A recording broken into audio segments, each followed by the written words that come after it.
अस्सलाम वालेकुम, मैं हूं सरदार वाजिद राइट टाइम प्रॉपर्टी के साथ। आज आपके लिए लेकर आए हैं सस्ते तरीन घर, वो भी रावलपिंडी की प्राइम लोकेशन पे, पानी बिजली गैस के साथ। आ जाए जनाब,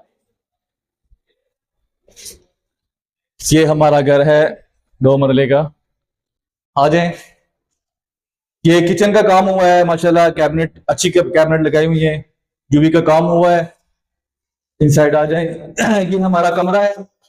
ऊपर चेक करें, सीलिंग का खूबसूरत काम किया हुआ है।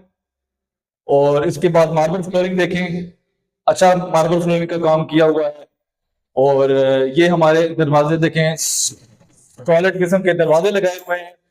अभी इसके साथ ये दूसरा कमरा है, इसमें भी same as it is, ceiling का काम जबरदस्त, मार्बल फ्लोरिंग और अच्छे तरह के ये हमने दरवाजे लगाए हुए हैं। ठीक हो गया। और आप देख सकते हैं वाटर टैंक, यहाँ पे बड़ा टैंक आराम से आ सकता है। सामने इसका वॉशरूम जो दोनों कमरों को कनेक्ट कर रहा है। ठीक हो गया। हमारे चैनल को आपने सब्सक्राइब करना है, लाइक करना है, और जो है ना इसका जो है, ताकि आपको हमारे जितनी भी वीडियो है वो आपको जल्द से जल्द आपके पास, डायरेक्ट आपके पास चली जाए। Thank you, Allah Hafiz.